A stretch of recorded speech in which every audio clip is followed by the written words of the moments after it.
Crédit Mu du boulevard Magenta. Bonjour Marion, à votre service, que puis-je pour vous Ah oui, Madame Le Pen, je suis désolée. Là, je tapote, ça sort en rouge, hein, votre affaire. Oui, vous avez été condamnée il n'y a pas très longtemps. Ah oui, vous avez fraudé. Oui, vous pouvez me le dire. Non, mais bah, ça n'arrange pas, hein, je vous le dis tout de suite. Ah, attendez. On a reçu un mail de Matignon, un certain Seb L, avec un Emmanuel M en copie. Écoutez, on va vous rappeler, mon chef va vous rappeler, hein, dans 1 heure. Voilà, merci Madame Le Pen, on a super tôt. Bonjour et bienvenue dans le récap. Nous sommes le lundi 27 juillet et cette semaine encore, on prend des nouvelles d'une moine soldat de Matignon parce que sous ses airs d'homme un peu austère et discret, Sébastien Lecornu est en pleine bourre. Alors d'une main, vous le savez, hein, il a piloté la loi d'urgence agricole, on en parlait la semaine dernière. C'est grâce à lui, le Premier ministre, avec le sérieux et précieux renfort de la droite et de l'extrême droite, main dans la main comme toujours, que les pesticides interdits ont retrouvé, ou retrouveront bientôt, le chemin des champs. Et il fallait bien quand même rendre un petit service à l'agrochimie au passage. Mais comme il est manifestement allergique à l'idée de ne faire qu'une seule dinguerie à la fois, Sébastien Lecornu a occupé son autre main. Et cette fois, il s'emploie à faire en sorte que tous les partis puissent obtenir des prêts auprès des banques françaises pour financer leur campagne présidentielle. Alors, sur le papier, c'est évidemment magnifique et démocratique, l'égalité des chances, tout ça. Sauf qu'en pratique, il n'y a vraiment qu'un parti qui galère particulièrement, et depuis des années, à trouver parmi les banques françaises des gens capables et prêtes à lui prêter de l'oseille. Bah oui, le grand gagnant de cette croisade bancaire, c'est évidemment le Rassemblement national que l'extrême centre n'aura jamais donc fini de normaliser dans le discours, dans les idées et désormais même jusqu'aux découvertes bancaires autorisées. Mais avant d'aller plus loin sur ce sujet, j'ai un petit message à vous faire passer. Le média est en difficulté et pourrait disparaître dans les semaines à venir sans votre soutien actif pour assurer la survie de notre chaîne et pouvoir être présent. Et au rendez-vous pour 2027, nous devons réunir 10 000 donateurs mensuels. Alors première très bonne nouvelle, nous venons de dépasser la moitié de cet objectif. Mais évidemment, la mobilisation continue. Si vous voulez vous aussi apporter une pierre à ce bel édifice collectif, eh bien, c'est facile, c'est à partir de 5 € par mois, c'est défiscalisable. Pour cela, rendez-vous sur cap-sur10k.lemediatv.fr. Et retour à nos histoires de prêts bancaires. Lundi dernier, le 20 juillet, tous les représentants des grandes banques françaises ont été conviés à Matignon pour discuter de leur rôle financier, donc, dans la campagne présidentielle à venir, et plus particulièrement concernant donc le parti d'extrême droite, qui, bien que donné en tête des sondages, connaîtrait des difficultés à obtenir une solution de financement de campagne auprès des banques françaises. Alors, faut dire qu'entre une candidate et plus généralement un parti condamné pour détournement de fonds publics et le risque de voir des clients claquer tout bonnement la porte, il est vrai que les banquiers ne se bousculent pas vraiment au portillon pour s'acoquiner avec le RN, et ce depuis des décennies. Et le parti ne manque évidemment jamais de s'en plaindre, criant à l'injustice démocratique sans relâche sur tous les plateaux. On connaît la chanson, tous les 5 ans. C'est la même. Cette année encore, ça n'a pas loupé. En avril déjà, sans même encore avoir de candidat officiel, on le rappelle. Et pour cause, le RN chantait déjà son refrain. Qui disait que c'est quand même un problème, effectivement, que les banques ne prêtent pas au Rassemblement national. Mais vous semblez ne pas être le seul parti concerné par cette difficulté. Eh bien, c'est un problème aussi, si c'est le cas pour les autres. La démocratie, ça a un coût. Je rappelle qu'Emmanuel Macron avait indiqué qu'il créerait la banque de la démocratie. Évidemment, encore une promesse enterrée. Ça n'est pas allé au bout, en effet. Qui peut accepter que le premier parti de France, en nombre d'adhérents, en nombre de parlementaires, en score aux dernières élections, en sondage aux prochaines élections, ne puisse pas être financé. Sincèrement, c'est totalement indécent dans une démocratie comme la France. Un an avant l'élection, vos sentiment, prédictions disent que vous pourrez un jour signer avec une banque française ou vous allez devoir vous tourner vers des banques étrangères? Aujourd'hui, nous faisons le tour des banques françaises, c'est la priorité. Et nous espérons bien qu'une banque française contribuera au jeu démocratique. Mais d'ailleurs, moi je dis à monsieur Philippe, à monsieur Attal, qui se gargarisent toujours de grands mots, de grandes déclarations sur la démocratie, c'est à eux de demander aux banques françaises de financer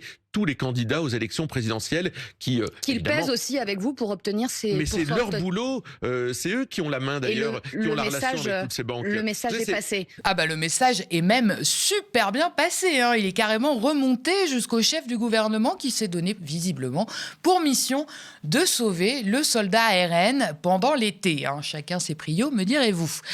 Donc au programme, petite convoque des patrons des 6 plus grandes banques françaises dans le bureau de Sébastien Lecornu, juste avant les vacances, hein. C'est ce qu'on appelle dans le jargon un petit coup de pression. Sauf que sur ce coup-là, les banquiers, ils traînent un peu des pieds, hein. Pas par grand élan de vertu. Dans la pièce, on retrouve quand même la BNP, la Société Générale, BPCE, le Crédit Mutuel, le Crédit Agricole et la Banque Postale. Autant dire que c'est pas exactement un club de philanthropes, hein. Quand il y a un truc dégueulasse à financer, c'est jamais les derniers à sortir le chéquier, hein. Ça va des énergies fossiles jusqu'aux projets écocidaires, voire carrément au financement des guerres et de la colonisation et tout ça. Et avec votre argent durement gagné, hein, évidemment. Réjouissant. Bon, et c'est d'ailleurs parce que les banques vivent grâce à nos petites économies durement arrachées à la sueur de notre front et aussi à nos galères et à nos découvertes qu'elles sont quand même un peu frileuses à l'idée de perdre entre 2 et 5% de leur clientèle en aidant Marine Le Pen. Ça, ce sont leurs estimations, hein. Pas sûr que le jeu en vaille effectivement la chandelle pour les patrons des établissements concernés. Alors bon, officiellement, auprès des autorités, les banques noient un peu plus le poisson. D'après Le Monde, la Fédération bancaire française se justifie en assurant que les établissements en question ne prêtent pas sur des critères coup de cœur des Français, heureusement, mais qu'ils évaluent les risques de crédit, comme pour tout le monde finalement. Forcément, de ce point de vue-là aussi, le RN, tout juste condamné pour détournement de fonds publics, on ne le dira jamais assez, clignote un peu en rouge, quoi. Alors, faut dire que les banques ont trouvé une excuse, et pas seulement pour le RN, hein, pour tout le monde. En France, prêter à un candidat à la présidentielle, c'est pas exactement ce qu'on peut appeler un placement de bon père de famille, hein. Les risques sont importants et puis, eux, ça leur fait peur. Alors, petit rappel des règles en vigueur. Pour récupérer le remboursement maximal de l'État à hauteur de 10,7 millions d'euros de frais engagés, il faut franchir la barre fatidique des 5% au premier tour. En dessous, c'est mort, douche froide. Parlez-en à Anne Hidalgo, Valérie Pécresse ou Yannick Jadot, ils en savent quelque chose. En 2022, souvenez-vous, les petits appels aux dons là, pour rembourser les emprunts. Attendez, petit souvenir. La situation financière de ma campagne est désormais critique. Nous n'avons pas atteint les 5% qui nous permettraient d'obtenir les 7 millions de remboursements de l'État que nous escomptions. Ces 7 millions de remboursements manquent pour boucler le budget de la campagne. Les Républicains ne peuvent pas faire face à ces dépenses. Je suis endetté personnellement à hauteur de 5 millions d'euros. C'est pour cela que je lance ce matin un appel national aux dons. Bon, alors voilà, sur ce point-là, Marine Le Pen, elle dort plutôt tranquille, hein, évidemment. Avec ses scores aux dernières présidentielles et les récents sondages, a priori, le risque de finir sous les 5%, il est à peu près aussi élevé que celui de voir Bruno Retailleau défiler à la Pride. Pour autant, cette situation, a priori positive, elle n'exclut pas tous les risques du point de vue des banquiers. En l'occurrence, ces derniers, ils ont un autre précédent en tête, celui de Nicolas Sarkozy.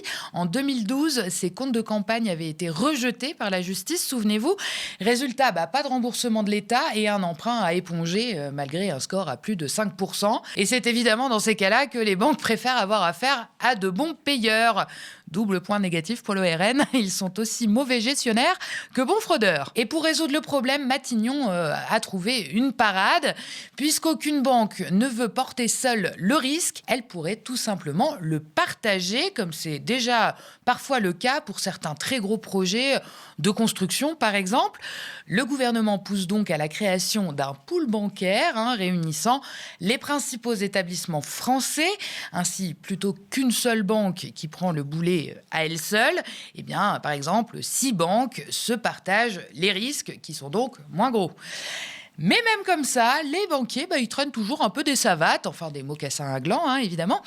La fédération bancaire, elle demande plus de garanties encore, toujours plus gourmand cela. Elle exige purement et simplement que l'État se porte garant de ses prêts. Autrement dit, en cas de défaut de paiement, c'est l'État et donc, devinez, le contribuable français qui rembourserait la banque pour le compte du parti ou du mauvais payeur. Une exigence qui n'a visiblement pas freiné le gouvernement, puisqu'il envisagerait de déposer un article en ce sens dans le projet de loi de finances de 2027, prévu pour le 30 septembre prochain. Un sacré coup de main, encore un, des macronistes à destination du RN. Alors évidemment, le Cornu et consorts emballent habilement le gros cadeau dans un papier, disons, un peu plus sobre. Les services de Matignon ont fait savoir qu'ils veillaient à garantir le bon déroulement de la campagne et de ses enjeux démocratiques, mais aussi à se prémunir d'une mainmise de l'étranger sur la campagne dans le contexte d'une montée des ingérences étrangères comme on l'a connu notamment rien qu'aux dernières élections municipales. Alors on rappelle quand même au passage que par le passé, le parti de Marine Le Pen avait justement sollicité et obtenu un prêt bancaire russe pour financer sa campagne de 2014. Alors depuis, ça a été interdit en vertu de la loi de 2017 pour la confiance dans la vie politique qui impose qu'on puisse solliciter des prêts, mais uniquement dans l'espace économique européen. Et c'est pour ça qu'en 2022, Marine Le Pen, elle s'était cette fois tournée vers ses amis hongrois pour trouver des fonds. Il n'y a pas à dire, l'amicale internationale de l'extrême droite fonctionne à plein tube. Alors tout ça, ça nous renvoie aussi à une vieille promesse d'Emmanuel Macron, la banque de la démocratie qui se matérialiserait par un établissement public ou un dispositif spécifique permettant aux partis d'accéder justement plus facilement au crédit. Cette proposition, elle avait notamment été portée en 2017 par François Bayrou dans le cadre de la fameuse loi pour la confiance dans la vie politique, mais elle n'avait finalement pas vu le jour au bout du compte, malgré pourtant plusieurs tentatives de relancer le sujet au fil des années. Et puis dans tous les cas, reste encore un problème réglementaire majeur. Il n'existe pas de droit au crédit en France. Une banque privée ne peut donc pas être obligée d'accorder un prêt à qui que ce soit. Partant de là, elles seront toujours les seules à la fin à décider si oui ou non le jeu en vaut la chandelle. Mais si on le regarde dans le contexte quand même là de la Macronie et du RN, au fond cette histoire de prêt bancaire, elle ressemble moins à un simple dossier financier et démocratique qu'à la dernière étape d'un long accompagnement de la majorité, ou en tout cas de ce qu'il en reste, envers le parti d'extrême droite. Depuis des années, une partie de la Macronie a multiplié, comme on le sait, les gestes de rapprochement avec le Rassemblement national. Des proches du président, comme Sébastien Lecornu, justement, ou encore Thierry Solère, ont organisé à plusieurs reprises des rencontres avec le parti de Marine Le Pen, pendant que le gouvernement, de l'autre côté, normalisait ses obsessions, ses thèmes, les reprenait allègrement et appliquait même une partie de son programme. Tout semble donc avoir été fait de la part des macronistes pour faciliter la route et l'accès jusqu'aux portes du pouvoir au RN. Depuis la dissolution surprise de l'Assemblée en 2024, alors que le parti d'extrême droite était au sommet de sa popularité, jusqu'au pari raté sur une recomposition politique et au refus de tirer les conséquences d'un vote que le président avait lui-même provoqué. Restait encore un dernier obstacle, quand même, pas des moindres, la présidentielle. Et puis les petits déboires juridiques de Marine Le Pen. Et là encore, le dossier judiciaire de Marine Le Pen semble avoir quand même bénéficié d'une attention particulière, il faut le dire. Avant même son procès, Gérald Darmanin expliquait déjà qu'il serait profondément choquant qu'elle soit empêchée de se présenter au suffrage populaire. On dira quand même ce qu'on veut, mais c'est une conception assez innovante de la séparation des pouvoirs. Après donc les coups de pouce politiques, les coups de pouce idéologiques, les coups de pouce judiciaire. Il restait donc un dernier détail à régler, le nerf de la guerre, l'argent. Ça tombe bien. Même les banques sont désormais priées par le gouvernement en personne de mettre de l'huile dans les rouages du RN. Avant de continuer avec le reste de l'actualité, je vous rappelle notre objectif de 10 000 donateurs mensuels pour sauver le média. Aidez-nous à continuer à vous informer. C'est à partir de 5 € par mois. C'est défiscalisable. Pour cela, rendez-vous sur cap-sur-10k.lemediatv.fr. Notre survie ne dépend que de vous. Et puis, vous le savez, si vous aimez le récap, que vous avez envie qu'on discute ensemble, de choisir et de proposer des sujets, je vous attends sur le canal Instagram dédié à l'émission. Le lien pour le rejoindre est dans la barre d'infos YouTube. Ce lundi, à Paris, porte de Clichy, une attaque au couteau a fait 3 blessés, 3 femmes âgées de 19, 24 et 36 ans. 2 des victimes ont été grièvement touchées et elles sont en urgence absolue, mais leur pronostic vital n'est pas engagé. Le suspect a été interpellé rapidement après les faits par un fonctionnaire de police hors service et a été placé en garde à vue du chef de tentative de meurtre, a précisé le parquet. Une enquête a été ouverte pour établir précisément le déroulement de l'attaque et comprendre les motivations de l'auteur présumé. Le ministre de l'Intérieur, Laurent Nunez, indique, je cite, « Il faudra rester très prudent sur les mobiles de cet acte extrêmement violent. L'individu, nous dit-on, tient des propos incohérents. » L'enquête est donc en cours. En Gironde, la situation reste particulièrement préoccupante. L'incendie en cours a déjà brûlé plus de 42 000 hectares. Au total, 220 000 personnes ont été évacuées dans 23 communes selon la préfecture. Au moins 240 habitations sont parties en flammes. Près de 2500 sapeurs-pompiers, parmi lesquels 84 ont été blessés, sont mobilisés depuis le départ du feu.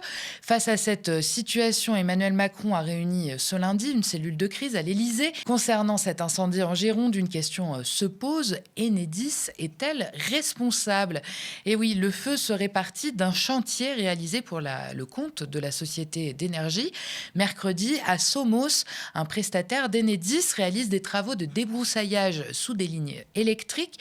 Vers midi, un incendie se déclare à proximité immédiate du chantier. La propriétaire du terrain raconte à l'AFP que 2 salariés lui ont expliqué avoir vu le feu partir juste après le passage du tracteur de leur collègue. Il aurait tenté de maîtriser les flammes avec un extincteur avant d'alerter les secours. Enedis confirme à l'AFP la présence de son prestataire tout en précisant que l'origine exacte du feu n'est pas établie à ce stade. Ce lundi, le procureur de Bordeaux affirme que le feu semble bien avoir pour origine ce chantier. Là encore, l'enquête se poursuit. Et justement, les incendies seront au cœur de notre rendez-vous hebdomadaire Les Indiscrets avec Nils Wilke et Amira Benjabala Jean-Pierre, mes 2 collègues. C'est une nouvelle qui risque de faire grincer des dents. Le gouvernement veut doubler le plafond annuel des franchises médicales. Il passerait de 100 à 200 € par an et par personne. Concrètement, les patients pourraient donc avoir davantage de dépenses à leur charge pour leurs médicaments, leurs consultations ou certains actes médicaux. On se souvient que le Parti socialiste avait choisi de ne pas censurer le gouvernement de Sébastien Lecornu à l'époque, notamment au nom de la protection du modèle social français. En annonçant cette mesure impopulaire, 72% des Français s'y déclaraient tout de même opposés l'an dernier dans un sondage Elab. Le gouvernement Lecornu est donc très loin de protéger les Français les plus vulnérables. De quoi donc relancer les critiques sur le choix du PS de laisser ce gouvernement en place et de ne pas le censurer. À l'automne, les débats sur le projet de loi de financement de la sécurité sociale porteront aussi de nouveau sur les indemnités journalières et les transports sanitaires, des sujets qui obligeront chacun à se positionner clairement. L'enquête se poursuit en Allemagne après l'attaque qui a visé la Pride de Berlin ce week-end. Un homme a d'abord foncé en voiture sur des participants avant de s'en prendre à plusieurs personnes à l'arme blanche. Le bilan fait état d'au moins 1 mort et de nombreux blessés. Plus aucun d'entre eux n'est cependant en danger de mort. C'est ce qu'a fait savoir dimanche le chancelier allemand. Le suspect, un homme de 21 ans qui serait lié à la mouvance djihadiste, a été tué au cours d'une opération de police dans le quartier berlinois de Spandau, après avoir menacé notamment les forces de l'ordre avec un couteau. Le parquet fédéral s'est saisi de l'enquête qui privilégie désormais la piste d'un attentat à caractère islamiste. En Cisjordanie occupée, les violences menées par les colons israéliens contre les Palestiniens se multiplient. Attaques de villages, incendies de maisons et de véhicules, agressions de civils. Vendredi 24 juillet, une vingtaine de colons israéliens sont entrés dans le village palestinien de Tel, près de Naplouse. Malgré l'interdiction faite aux citoyens israéliens de pénétrer sans autorisation dans cette zone sous contrôle de l'autorité palestinienne, une confrontation a alors éclaté avec les habitants. 2 Israéliens et 4 Palestiniens ont été tués. Ces derniers mois, plusieurs ONG israéliennes et internationales dénoncent une nette intensification des violences. Selon elles, les auteurs de ces attaques agissent de plus en plus souvent sans être inquiétés par les autorités, parfois même sous la protection de l'armée israélienne. À l'approche des élections, le gouvernement de Benyamin Netanyahou est accusé de donner carte blanche aux colons les plus radicaux afin de préserver le soutien de son électorat d'extrême droite, une stratégie dénoncée par les défenseurs des droits humains qui y voient une accélération de la colonisation et une remise en cause toujours plus importante des perspectives d'un futur État palestinien. Rappelons que la colonisation de la Cisjordanie est considérée comme illégale au regard du droit international par l'ONU et par la Cour internationale de justice.